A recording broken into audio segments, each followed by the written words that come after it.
हाय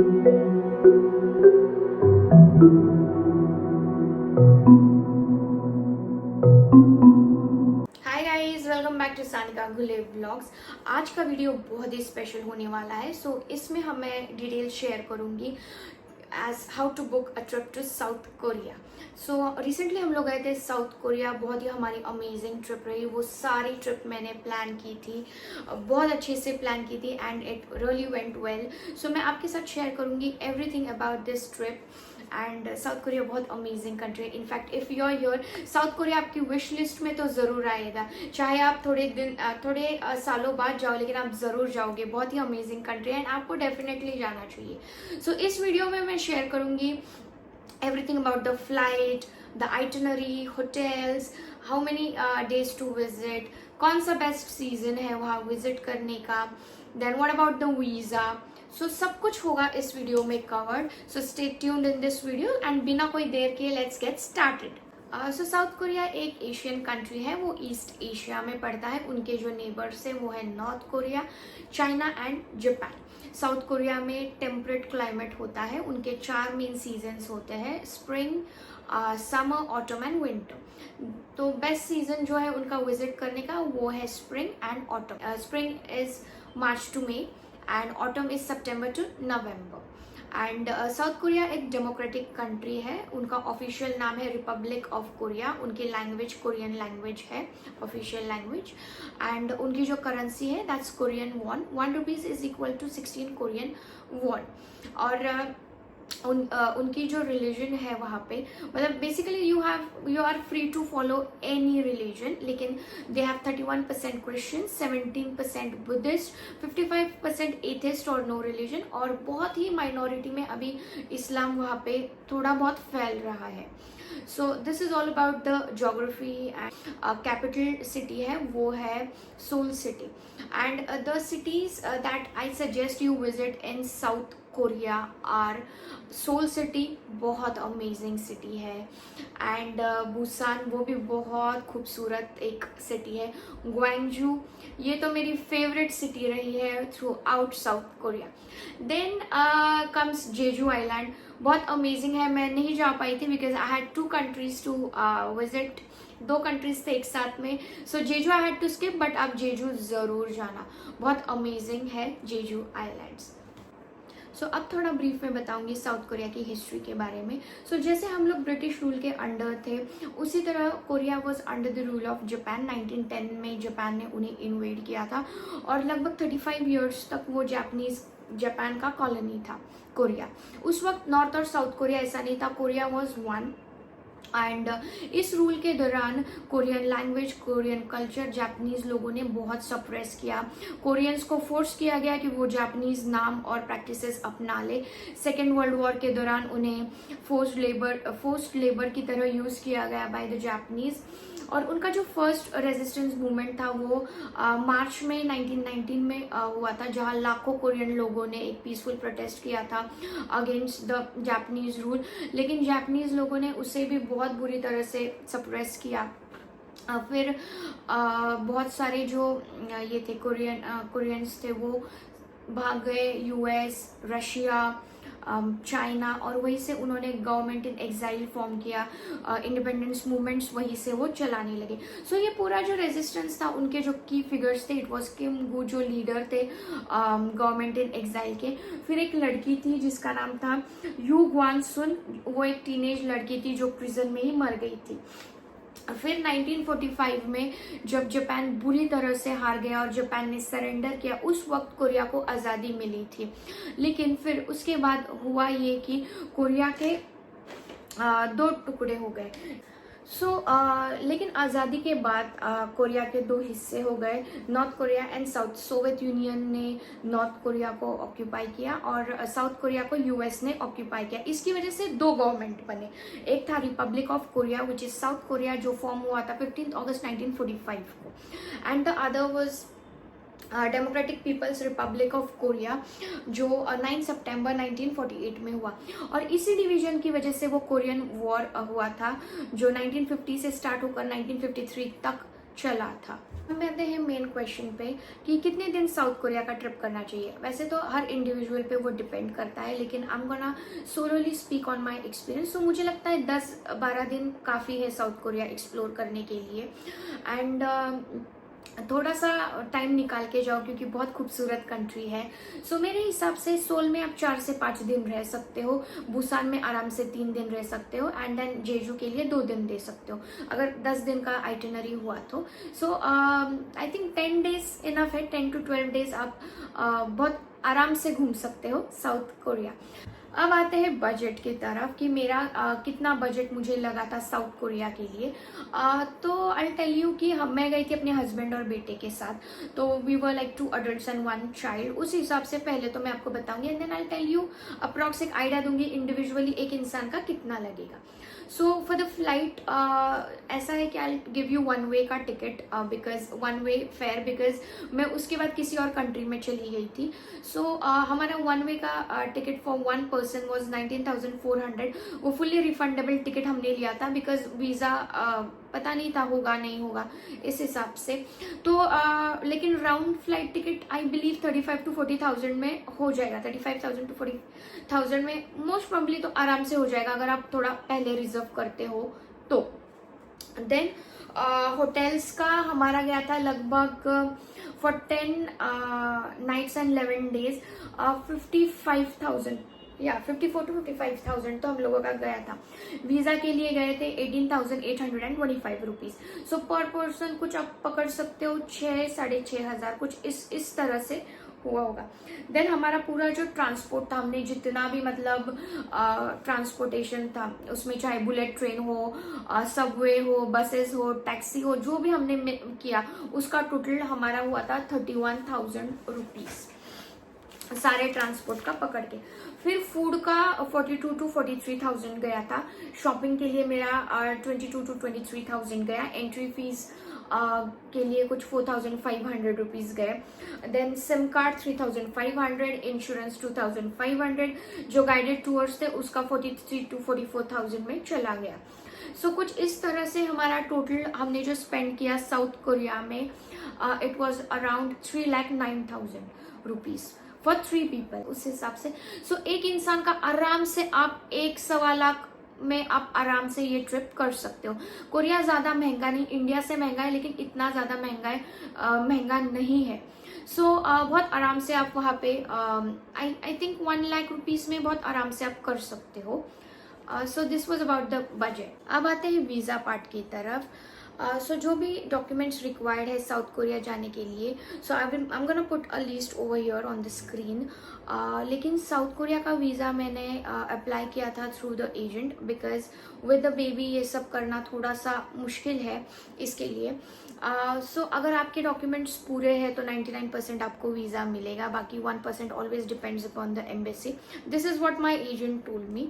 सो कुछ 5 से 10 ऑफिशियल दिन लगते हैं साउथ कोरिया का वीज़ा आने में, उसमें सैटरडे संडे इंक्लूड नहीं होता। Then the public holidays are not included. So हमें थोड़ा टाइम लगा था साउथ कोरिया का वीज़ा आने में। बहुत शॉर्ट में बताऊंगी कि क्या क्या चाहिए आपको द डॉक्यूमेंट्स। सो फर्स्टली तो आपको चाहिए आपका passport with minimum 6 months of validity. कोई ओल्ड पासपोर्ट होगा तो वो भी सबमिट करना पड़ता है। Then you need 3 ladies photographs 35x45 mm। Then you need it in white background with 80% face cover. उसके बाद आपको चाहिए आपका जो वीज़ा फॉर्म है आपको फिल करना है एंड साइन करना है that form. Then apart from that you need cover letter. अगर आप एम्प्लॉय हो तो कंपनी का खुद का बिजनेस है तो खुद के बिजनेस का कवर लेटर। देन आपको चाहिए रिटर्न फ्लाइट टिकट्स, ठीक है। देन उसके बाद चाहिए आपका कंफर्म होटल का कंफर्मेशन। सो हमने उस वक्त किया था पे बुक नाउ पे लेटर। उसके बाद वीज़ा आने के बाद वी हैड पेड, ये एक ऑप्शन आप कर सकते हो। उसके बाद आपका 3 साल का ITR रिटर्न्स वो भी आपको देना पड़ेगा। फिर आपको देना पड़ेगा आपका आइटनरी, एवरी डे आपका जो भी ट्रिप है उस हिसाब से आपका आइटनरी देना पड़ेगा। देन आपका पिछले 6 मंथ का bank statement with bank seal and sign on every page, ठीक है। फिर अगर इंश्योरेंस आप दो तो वेल एंड गुड। फिर हमारा तो फाइनल वैक्सीनेशन सर्टिफिकेट भी लिया था। देन उसके बाद they had for my son they had ask his birth certificate and school का आईडी। तो ये दोनों मैंने दिया था, एंड बोनाफाइड भी आप दे सकते हो अगर आपके पास हो तो। अब आते हैं जो बिजनेस वाले लोग हैं, उनको क्या ये करना पड़ता है, तो उनको बिजनेस रजिस्ट्रेशन के डिटेल्स वो देने पड़ते हैं, जीएसटी का देना पड़ता है उन आपको। देन उसके बाद you need to give the business letter head. फिर अगर आपका बिजनेस में जीएसटी में काउंट नहीं होता तो you need to give the shop act, वो जो है वो। फिर अगर आप एम्प्लॉय हो तो आपका कंपनी ने सैंक्शन किया हुआ लीव लेटर, फिर पिछले 3 साल का सैलरी स्लिप ये देना पड़ता है। सो ये सब बेसिक चीजें हैं जो आपको वीजा के लिए लगेगी, and you have to give. And remember, कोई फेक डॉक्यूमेंट्स मत दो, वो बहुत एक एक चीज आप वो लोग वेरीफाई करते हैं एम्बेसी वाले, और अगर आप ऐसा कुछ करोगे तो वो परमानेंट आपकी एंट्री ब्लॉक कर देते हैं। So give genuine documents. So ये था वीजा का। अब आते हैं आइटिनरी की तरफ। सो ये मैंने खुद डिजाइन किया था अपने हिसाब से, अपने बेटे के हिसाब से, आप अपने हिसाब से कर सकते हो। सो डे 1 तो वी अराइव्ड इन सोल, और हम लोग कुछ इवनिंग को पहुंचे थे तो उस दिन कुछ कर नहीं सकते थे। So yes, arrive in Seoul for the first day. Second day को हम लोग सुबह सुबह चले गए थे ग्यांगोबुंग पैलेस, और उसके बाद पूरा दिन हमने स्पेंड किया एट लॉटे एडवेंचर वर्ल्ड। वो हम लोग गए थे जस्ट फॉर माई सन, क्योंकि उसको ये सब चीजें बहुत पसंद है, और लॉटे वर्ल्ड सही में बहुत अच्छा है। In fact it's called Disney of South Korea. So आप पूरा दिन वहां पे स्पेंड कर सकते हो, बट मॉर्निंग को I had gone to the palace. फिर डे 3 को मैंने ली थी एक DMZ tour. It was a pre book tour जो मैंने क्लूक से बुक की थी, और ये आपको गाइडेड टूर ही लेना पड़ता है, और ये बहुत अमेजिंग टूर है जिसमें आपको वो लोग नॉर्थ कोरिया की बाउंड्री तक लेके जाते हैं। सो बहुत अमेजिंग था, मुझे तो बहुत अच्छी लगी, एंड आई डेफिनेटली रिकमेंड आपको डीएमजी टूर डेफिनेटली लेनी चाहिए। सो डीएमजी टूर आप पूरे दिन का भी ले सकते हो, हाफ डे का भी ले सकते हो, मैंने हाफ डे का लिया था। फिर उसके बाद हम लोग चले गए थे वो जो कोएक्स मॉल है वहां पे, जिसके अंदर वो स्टारफील्ड लाइब्रेरी है। सो हमने वो स्टारफील्ड लाइब्रेरी देखी, थोड़ा बहुत वो मॉल देखा, उसके बाद हमने वो गैंगनम स्टैचू है वो देखा। देन उसके बाद हम लोग चले गए के स्टार रोड। सो मुझे वो के स्टार रोड भी बहुत अच्छा लगा, बहुत मस्त था वो। देन उसके बाद हम लोग चले गए म्योंगडोंग स्ट्रीट। म्योंगडोंग स्ट्रीट बहुत अमेजिंग हैपनिंग है शॉपिंग के लिए, तो it's the best place Seoul में, म्योंगडोंग। फिर उसके बाद डे 4 को हम लोग सुबह सुबह चले गए Namsan park. We went to that and tower, वहाँ पे हमने थोड़ा बहुत टाइम स्पेंड किया। उसके बाद उसी के पास में एक सोल फॉरेस्ट है, बहुत अच्छा है, बहुत अच्छा। हम लोग वहाँ पे चले गए थे सोल फॉरेस्ट, थोड़ा बहुत वहाँ पे घूमे हम लोग, डियर्स देखे, फिर उस पार्क में सत्यजीत ने थोड़ा बहुत खेला। देन उसके बाद हम लोग दोपहर को चले गए चैंडियोगुंग पैलेस, वो भी बहुत अच्छा था, मुझे बहुत अच्छा लगा। फिर उनका एक सीक्रेट गार्डन भी है, मतलब जो जेसन डायनेसिटी के राजा थे उनका सीक्रेट गार्डन था, वो सिर्फ रॉयल फैमिली को एसेसिबल था वो गार्डन। सो अभी आप वो ले सकते हो, लेकिन वो भी प्री बुक करना पड़ता है आपको कुछ टाइम पहले, लेकिन वो बहुत वर्थ है आपको डेफिनेटली। अगर आप उस पैलेस जा रहे हो तो आपको वो भी करना ही चाहिए, वो सीक्रेट गार्डन टूर। तो हमने वो किया। उसके बाद हम लोग चले गए इंसाडोंग स्ट्रीट, वो भी मुझे बहुत अच्छी लगी, बहुत कलरफुल और हैपनिंग स्ट्रीट थी वो भी। एंड उसके बाद हम लोग इवनिंग को आई थिंक हम लोग गए थे हान रिवर एंड बानपो ब्रिज। वहाँ पे आप क्रूज, रिवर क्रूज होती है, वो भी कर सकते हो, लेकिन उस वक्त जब हम गए थे वो बंद था, बट वो भी बहुत अच्छा है। सो इस तरह से हमारा टाइम गुजरा इन सोल। आप एक नामी आइलैंड का टूर है वो भी ले सकते हो, वो भी बहुत अमेजिंग है। जिस टाइम मैं गई थी उस time I don't know, I just didn't take that, but वो भी बहुत मतलब वर्थ है, you can go. Then day 5 को हम लोग सोल से चले गए जॉन्जू हैनॉक विलेज। हम लोग गए थे through KTX, the bullet train of South Korea.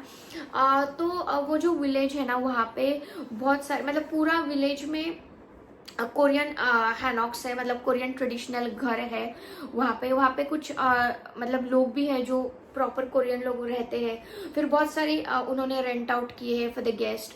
सो हम लोग भी वो प्रॉपर हैनॉक में रहे थे। एंड वहाँ पे आप एक मतलब कोरियन आउटफिट जो था, हैंड बॉक्स रेंट कर सकते हो, फोटोशूट कर सकते हो, फिर ट्रेडिशनल टी हाउसेस जा सकते हो। बहुत अमेजिंग एक्सपीरियंस रहा वो पूरा हैनॉक विलेज, उसमें उनका वो हैंडबॉक पहन के घूमना बहुत अमेजिंग था। सो हमने वहाँ पे एक स्टे लिया था, आप वहाँ पे स्टे ले सकते हो वो हैनॉक में। एंड उस दिन हम वहाँ रहे, पूरा एक्सप्लोर किया वो विलेज। दूसरे दिन हमें चेकआउट करना था, हमने चेकआउट किया थोड़ा बहुत, सुबह वो जमन मुरल विलेज एक्सप्लोर किया, नाम्बू मार्केट गए, लेकिन आप वो स्किप कर सकते हो, उसका कोई मतलब आई डेंट लाइक इट एनीवेज। फिर उसके बाद हम लोग चले गए जॉन्जू के बस स्टैंड पे, वहाँ से हमने बस ली टू बुसान। तो मतलब जो बस ट्रैवल है उनका बहुत अच्छा है, बिकॉज कोरिया के रोड्स बहुत अच्छे हैं। बस का मुझे इतना अच्छा लगा, मतलब bullet trains are really expensive, buses quite cheap लगे मुझे वहाँ के। एंड बहुत कम टाइम में, आई थिंक 2 घंटे में तो हम लोग बुसान पहुँच गए थे। सो बहुत अमेजिंग राइड थी वो, बहुत पूरा मतलब खूबसूरत नेचर, द बुसान सिटी जाना बहुत अमेजिंग था वो भी। सो इस तरह से हम लोग बुसान पहुँचे। फिर उसके बाद again the same thing, hotel check in वगैरह किया, और हम लोग रह रहे थे होंडे एरिया में, जो बेस्ट एरिया है टू स्टे इन बुसान। तो इवनिंग को हम लोग चले गए होंडे बीच, वहाँ पे सत्यजीत ने बहुत खेला, बहुत एंजॉय किया। एंड उसके बाद then we went to Indian restaurant, had dinner and went back. Busan में हमने गाइडेड टूर लिया था, और ये जो प्लेसेस थे उस गाइडेड टूर में कवर थे, which was the blue line park. उसमें हमने स्काई कैप्सूल से वो पूरा एरिया एक्सप्लोर किया, बहुत बहुत मस्त था वो भी एक्सपीरियंस। आप ट्रेन से भी एक्सप्लोर कर सकते हो, और ये हमारा गाइडेड टूर था, हमने लिया था। फिर उसके बाद हम लोग गए औरयुगदू स्काई वॉक, वहाँ पे वो भी बहुत अमेजिंग था, इट वॉज ब्यूटीफुल। उसके बाद हम लोग चले गए Huinnyeoul village, and the last was Gamcheon cultural village, ये भी बहुत अच्छा ट्रिप था। फिर उसके बाद डे 8 को भी हमने लिया था guided tour to Gwangju city. Gwangju was ancient capital of Korea, and उसको कहा जाता है म्यूजियम विदाउट वॉल्स। एंड मेरी सबसे फेवरेट सिटी ग्वांगजू सिटी रही है इन द एंटायर कोरिया। सो मुझे ग्वांगजू सिटी बहुत ज़्यादा अच्छी लगी, इनफैक्ट वो मेरी फेवरेट थी। तो उसमें भी वो आपको काफ़ी जगह दिखाते हैं उस टूर में, और ये ग्वांगजू सिटी का तो आई will definitely recommend, it's a must visit place in Korea, बहुत अमेजिंग है। उसके बाद जो हमारा डे 9 था, सुबह हम थोड़ा सा आराम से ही उठे, it was a last day in Busan. और उसके बाद हम लोग चले गए Haedong Yonggungsa temple, it's a Buddhist temple जो समंदर के किनारे है, बहुत अमेजिंग टेम्पल है, बहुत अमेजिंग। सो सुबह तो हमने वो एक्सप्लोर किया। उसके बाद we went to the Centum mall also, just ऐसे ही गए थे। और उसके बाद भी हमारी काफ़ी सारे प्लान्स थे, लेकिन जैसे हम लोग वापस आए बहुत ज़्यादा बारिश शुरू हुई, and it was raining heavily, बहुत मतलब it was very windy also that day, बहुत बहुत तेज़ हवाएं चल रही थी। So we decided to rest in the hotel. So बस इतना ही था। फिर ऑन 10th डे हम लोग बुसान से सोल चले गए बाय बस ओनली। जैसे मैंने बोला, बहुत अमेजिंग बसेस हैं उनके, एंड क्वाइट चीप भी है। सो ये मेरा आइटनरी था। उसके अगले दिन I flew to some another country. So ये मेरा कंप्लीट आइटनरी था 10 दिनों का। आप अपने हिसाब से भी बना सकते हो, बहुत सारी चीज़ें आती है, मतलब बुसान में भी आप बहुत सारी एक्टिविटीज़ कर सकते हो। जैसे उनका एक है द यॉट टूर, वो भी अच्छा है। डिपेंड्स आपका जो भी इंटरेस्ट है, आपके इंटरेस्ट को जो भी सूट करे उस हिसाब से आपको आपकी आइटनरी बनानी है, और बहुत प्लान और रिसर्च करके जाओ ताकि वहाँ कोई मुश्किल ना आए। एंड आई विल से कि मैक्सिमम बुकिंग्स आप यहीं से करके जाओ, so that you will yourself be at peace. आपको कुछ ये नहीं रहेगा बैक ऑफ द माइंड कि अरे मुझे ये बुक करना है, वो बुक करना है। सो जैसे मैंने KTX यहीं से बुक किया था, फिर मैंने गाइडेड टूर्स भी यहीं से बुक किए थे। सो इस तरह से थोड़ा बेटर। अब आते हैं मोड्स ऑफ ट्रांसपोर्ट की। कोरिया में what are the modes of transport, कैसे ट्रैवल करना है। तो सबसे पहले उसमें है द डोमेस्टिक फ़्लाइट्स। तो उनके डोमेस्टिक फ़्लाइट्स भी बहुत अच्छे हैं, आप वो भी यूज़ कर सकते हो। Specifically you use it while going to the Jeju islands. Other cities के लिए भी कर सकते हो वैसे, but mostly people use for Jeju. Then उसके बाद है उनकी ट्रेन, द KTX या Korean train express, which is the bullet train of Korea. ये फास्टेस्ट ट्रेन है कोरिया की, और ये मेजर सिटीज़ को कनेक्ट करता है, जैसे सोल, बुसान। एंड आप बहुत कम टाइम में पहुंच सकते हो, बहुत कम टाइम में आप इतना डिस्टेंस कवर कर सकते हो थ्रू द KTX। आप उसके लिए आपको if you purchase the Korail pass आप यूज़ कर सकते हो, या तो आप वहाँ से टिकट्स परचेज कर सकते हो, या मैंने तो यहाँ इंडिया से ही वो टिकट बुक कर दिया था। उसके बाद है उनके सबवेज, जो मैंने बहुत ज़्यादा यूज़ किया था इन सोल सिटी। वो बुसान में भी है, लेकिन this is the one of the best ways to travel in Korea, क्योंकि ये बहुत फास्ट है, चीप है, पंक्चुअल है, रिलायबल है, और इसमें इंग्लिश साइंस और अनाउंसमेंट्स भी होते हैं। उनके हर मतलब सबवे में मैप्स लगे हैं, हर डिब्बे में इनफैक्ट, कि ये ट्रेन कहाँ से कहाँ जाएगी, कौन से स्टॉप्स है, क्या है। So it's very user friendly, मतलब सही में बहुत आसान है उनके सबवे यूज़ करना। उसके बाद है बसेस। तो दो तरह की है, एक तो है इंट्रा सिटी और एक है इंटर सिटी। इंट्रा सिटी की भी हमने बहुत यूज़ की buses. You can use it in like the Seoul city, Busan city, आप यूज़ कर सकते हो। फिर जो इंटर सिटी है उस बस से हम 2 बार गए थे, Jeonju to Busan and Busan to Seoul. वो भी बहुत अच्छे हैं, उनके रोड्स कोरिया के बेसिकली इतने अच्छे हैं कि आप मतलब कोई प्रॉब्लम ही नहीं होता बस ट्रैवल में, और बहुत कम टाइम में आप पहुंच जाते हो अपने डेस्टिनेशन पे। तो ये मेन है। फिर उसके बाद है टैक्सीज। तो टैक्सी तो इट इज़ उनका जो लोकल ऐप है दैट इज़ ककाउटी, एंड दूसरा अपना उबर भी चलता है वहाँ पे। उबर थोड़ा एक्सपेंसिव है, ककाउटी इज़ अ बिट चीप, लेकिन समहाउ हम लोग यूज़ ही नहीं कर पाए वो, क्योंकि एक तो यहाँ पे जब हमने डाउनलोड किया तो वो कोरियन नंबर मांग रहा था, जब वहाँ गए कोरियन नंबर डाला तो वो सब कोरियन लैंग्वेज में आया। So somehow it was a bit tough, so we used Uber. But there are people who have used Kakao also. So just थोड़ा आप देख के जाना। फिर उसके बाद बाइसिकल्स भी आप कहीं कहीं जगह पे रेंट कर सकते हो। अब ये जो ट्रांसपोर्ट है वो कैसे करना है, आप कैसे घूमोगे कोरिया में, आपको कैसे पता चलेगा कि आपको इस स्टॉप पे उतरना है, कौन से स्टेशन से सबवे लेनी है, या सो उसके लिए उनका आता है नावो मैप्स। वो बेस्ट मैप, मतलब बेस्ट है, बेस्ट। आप बस आपको आपका डेस्टिनेशन डालना है, वो आपको बताएगा आपको कौन सी सबवे लेनी है। आप अगर कहीं बाहर हो तो वो आपको सबवे स्टेशन या बस स्टॉप पर लेके जाएगा, कौन सी सबवे लेनी है वो बताएगा। अगर चेंज करनी है तो कौन सी लाइन लेनी है, कौन सी दूसरी लेनी है, कौन से स्टेशन पे उतरना है, बस है तो कौन से नंबर की बस लेनी है। फिर उसके बाद आपके बस स्टॉप से उतरने के बाद आपको कहाँ जाना है वो भी गाइड करता है वो पूरा। मतलब बहुत रिलायबल है नावो मैप। बिना नावो मैप डाउनलोड किए प्लीज आप कोरिया मत जाना। सो ये है सारे मोड्स ऑफ ट्रांसपोर्ट, और हमने सब मिक्स एंड मैच करके यूज़ किया था। मतलब कई जगह हमने सबवेज यूज़ की, कई जगह बस किया, कभी कभी टैक्सी की। सो इस तरह से देन हम लोग KTX से भी हमने ट्रैवल किया। So this is how we used it. It's very easy to use, बहुत चीप है उनका public transport. So you can use it. और जो आप जब सोल एयरपोर्ट पे उतरते हो, सोल सिटी आने के लिए उनका है कॉल्ड एरेक्स एक्सप्रेस। आप जिसका इधर आप ये करते परचेज टिकट, या तो आप अगर टी कार्ड आपके पास है तो टी कार्ड से आप आ सकते हो सोल सिटी। बस देखना कि आपका ये कहाँ पे है, आपका होटल जहाँ पे भी होगा उस स्टेशन ढूंढना कौन सा स्टेशन है, वहाँ पे उतर जाना। So AREX express. The other option आपको एयरपोर्ट से सोल सिटी जाने के लिए है द लिमोजिन बस, वो भी बहुत अच्छा है, आप वो भी यूज़ कर सकते हो। देन टैक्सी एक है, but I will not suggest it for long distance because बहुत एक्सपेंसिव है।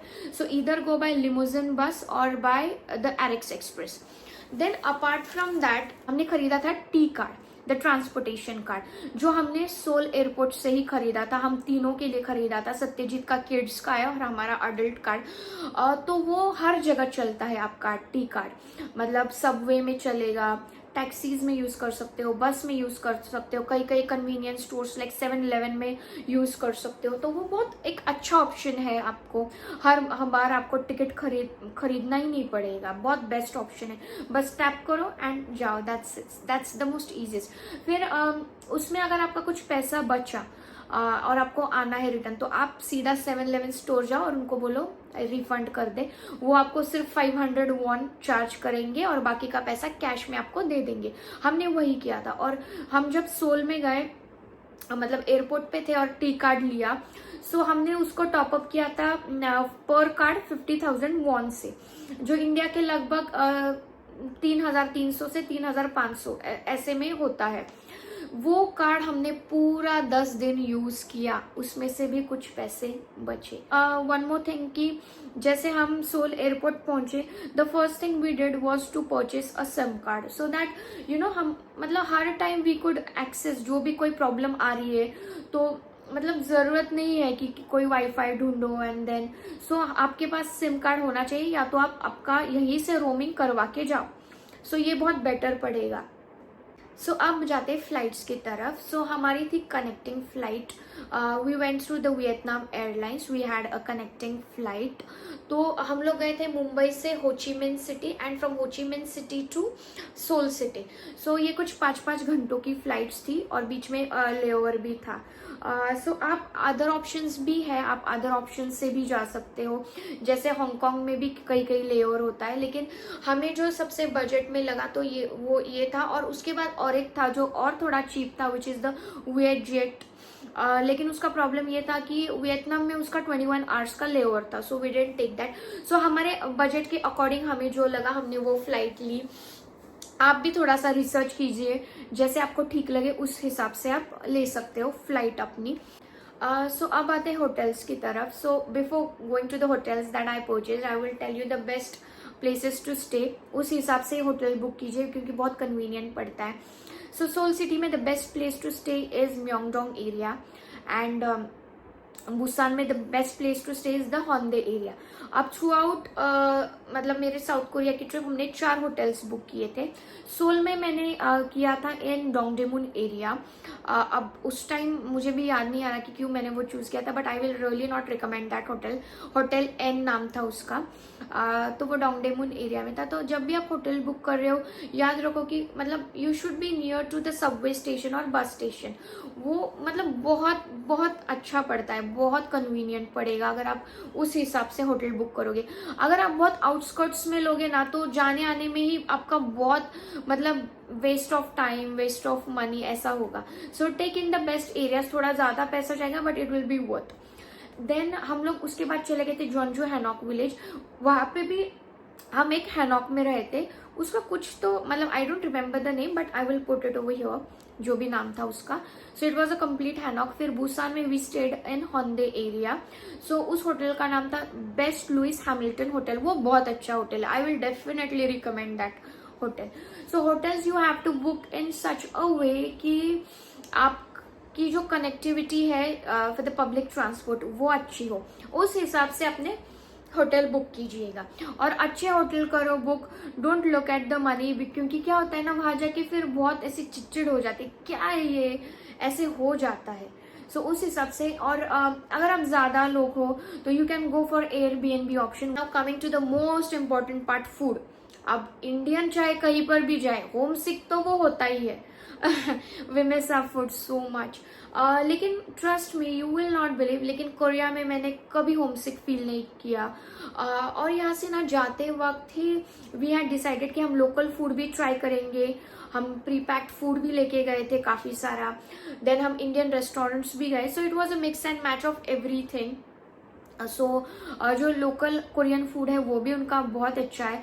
जो उसमें से मुझे जो बहुत अच्छा लगा, इट वॉज उनका fried chicken, amazing and must try Korea का fried chicken.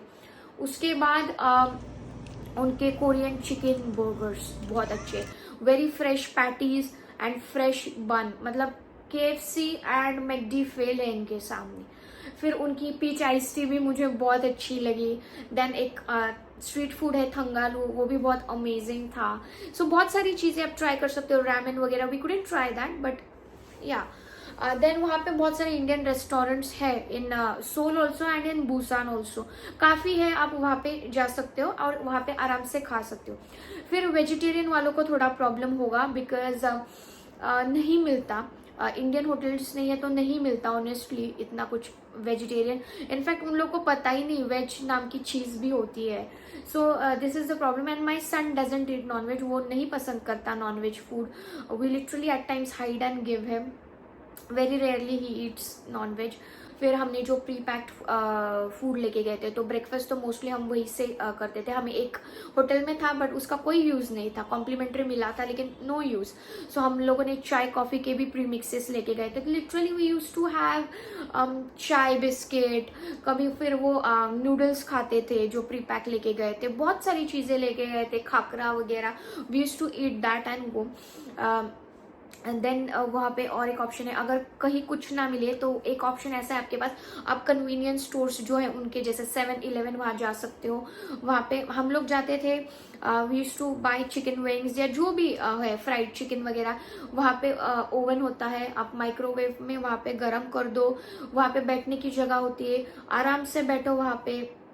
Then you can have your drinks भी आप ले सकते हो, कॉफी टी कुछ भी आराम से खा सकते हो। So ours was mix and match of everything. So आपको भी वही करना पड़ेगा। लेकिन वेजिटेरियंस वालों को आई विल स्पेसिफिकली सजेस्ट आप एयरबीएनबी लो, आप दाल खिचड़ी भी बना के खा सकते हो, because you are bound to feel homesick. Because हमारे साथ तो नहीं हुआ, बिकॉज वी ईट चिकन। अब एक इम्पॉर्टेंट क्वेश्चन कि कितने पैसे कैरी करने चाहिए, कैसे कैसे सब मैनेज करना है। सो देखो, हम लोगों ने बहुत सारी चीज़ें यहीं से बुक की थी ताकि हमारे ऊपर वो वेट ना रहे कि ये करना है वो करना है, फिर बच्चा भी साथ में है। So what we had done was, हमने करेंसी एक्सचेंज यहीं से की थी, कुछ 91 to 92,000 रुपीज़, इंडियन रुपीज़, जिसके हमें 13 लाख वॉन मिले थे। And usually we really prefer currency change यहीं से करके जाना, वी प्रिफर। फिर we had dollars also, it's also a good way.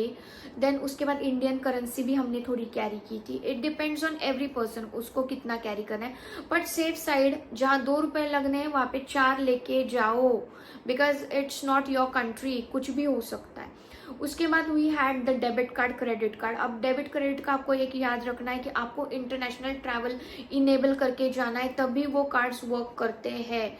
Because अगर आप नहीं करोगे तो वो नहीं होगा। तो आपको वो नेट बैंकिंग से आप कर सकते हो, या तो अपने नजदीक वाले ब्रांच में जाओ, वो आपको इनेबल करके देंगे। अदर ऑप्शन इज आप फॉरेक्स कार्ड भी कैरी कर सकते हो, वो भी बहुत कन्वीनियंट है। But we don't have forex card as of now.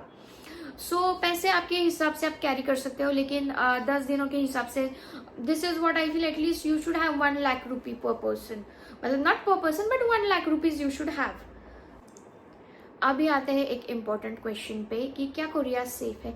So one of the most safest country, Asian country में कहूँगी कोरिया को, बहुत सेफ है, कोई डरने वाली बात नहीं। इनफैक्ट आप फीमेल हो, सोलो हो, आप सोलो भी ट्रैवल कर सकते हो, कोई डरने वाली बात नहीं है। वहाँ पे रूल्स उनके काफ़ी स्ट्रिक्ट है, तो और लोग भी काफ़ी अच्छे हैं, ऐसी कोई डरने की बात नहीं है। आप बिंदास आओ, घूमो फिरो, इनका नाइट लाइफ भी बहुत अच्छा है। एंड जो देखो, जो प्रिकॉशंस है वो तो आपको लेने ही है हर जगह पे, लेकिन कोरिया काफ़ी सेफ था। हम लोग काफ़ी चिल थे, हमारा तो छोटा बेटा था, लेकिन हम आराम से घूमे कोरिया, कोई टेंशन नहीं हुई, कोई प्रॉब्लम नहीं हुई। बहुत अमेजिंग हमारी ट्रैवल रही है। सो कोरिया बहुत सेफ है, don't worry, and definitely Korea जाओ, कोई घबराने की बात नहीं है। अकेले भी आप आओगे तो भी कोई टेंशन नहीं है, फैमिली के साथ कोई टेंशन नहीं है। सो आप बहुत आराम से कोरिया एक्सप्लोर कर सकते हो। अब आते हैं racism and people of Korea. So जब से मैं आई हूँ मुझे बहुत लोगों ने पूछा है कोरिया बहुत रेसिस्ट है, एंड क्या आपने रेसिज्म फेस किया वगैरह वगैरह, क्योंकि काफ़ी सारे वीडियोस भी आए थे यूट्यूब पे और मैंने भी वो वीडियोस देखे।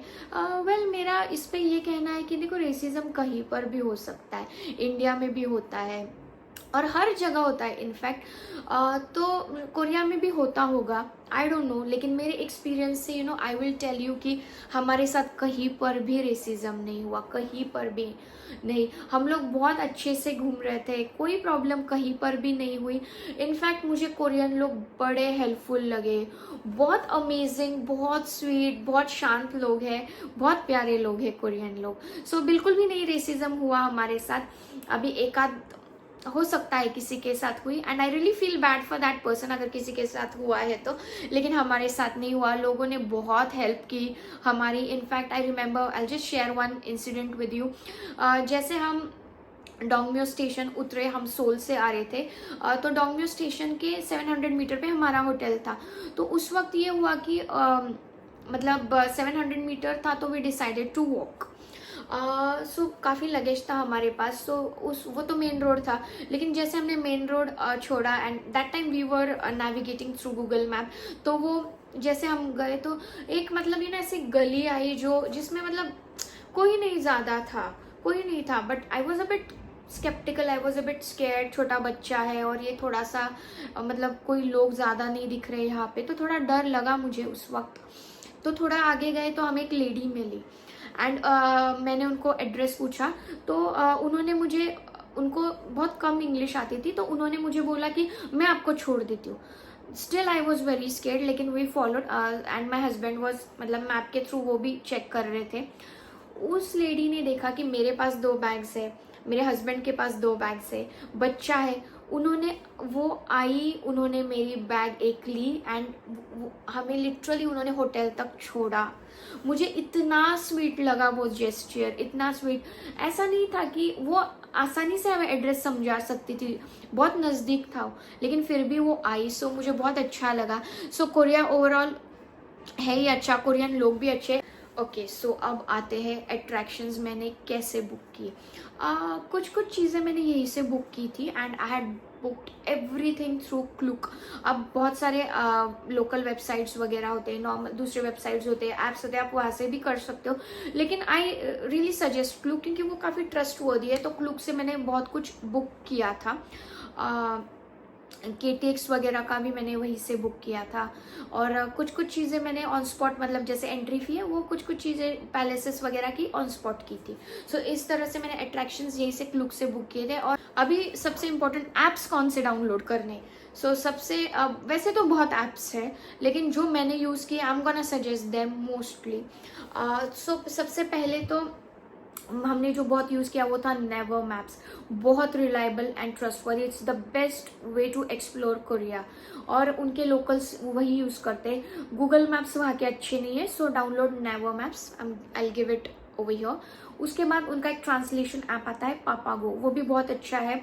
आप अगर कोई नहीं समझ पा रहा है इंग्लिश, तो आप उनके साथ आप कोरियन में ट्रांसलेट करके उनके साथ बात कर सकते हो। उसके बाद टैक्सी के लिए मैंने उबर यूज़ किया, लेकिन आप काकाओटी भी यूज़ कर सकते हो। देन एक है विजिट कोरिया, जहाँ पे आपको डिस्काउंट्स काफ़ी अच्छे मिलते हैं, सो वो एक ऐप है। देन अपार्ट फ्रॉम दैट एक और चीज़, आप ना if you are going on your own, friends वगैरह जा रहे हो, तो उनके पास भी आते हैं, जैसे विजिट सोल, डिस्कवर बुसान पास, और वो ऐसे 24 आवर्स, 48 आवर्स, 72 आवर्स, उस हिसाब से वो पासेस आते हैं, जिसमें most of the attractions cover हो जाते हैं। सो द ओनली रीज़न मैंने नहीं लिया था वॉज बिकॉज मेरे गाइडेड टूर्स थे, तो वैसे ही बोले कि मुझे कोई फ़ायदा नहीं था। देन मेरा एक्सपीरियंस कैसा रहा कोरिया में अपने बेटे के साथ, मतलब एज अ फैमिली कैसा रहा विद माई 6 years ओल्ड। सो मेरा बहुत अमेजिंग एक्सपीरियंस रहा। Korea is one of my favourite country, बहुत मज़ा आया, बहुत अच्छे से हमने ट्रैवल किया वहाँ पे, किसी चीज़ की ऐसी दिक्कत एज सच नहीं आई। वेदर भी बहुत अच्छा था, थोड़ी ठंड थी वहाँ पे, स्प्रिंग था, लेकिन ठंड as in it was 16 degrees most of the time, कभी कभी बारिश भी होती थी, बट अगेन होटल आपको अम्ब्रेला प्रोवाइड कर देता है। लेकिन अच्छा था वेदर भी, मज़ा आया, एंजॉय किया बहुत, काफ़ी सेफ है। देन उसके बाद कोरिया में किसी चीज़ की ऐसे एज सच दिक्कत हमें नहीं आई। मेरे बेटे को बहुत पसंद आया कोरिया, मेरे हस्बैंड को बहुत पसंद आया, मुझे बहुत पसंद आया। We loved Korea. हमने एवरी सिंगल डे, कोरिया छोड़ने के बाद वी हैव मिस्ड कोरिया। हम दूसरे बहुत अमेजिंग कंट्री में गए थे, लेकिन फिर भी वी वर मिसिंग कोरिया। बहुत हैपनिंग, चिल्ड, वाइब्रेंट कंट्री है। कोरिया जैसा हैपनिंग कंट्री सही में नहीं हो सकता, and I am really looking forward कि someday I get a chance to go back to Korea.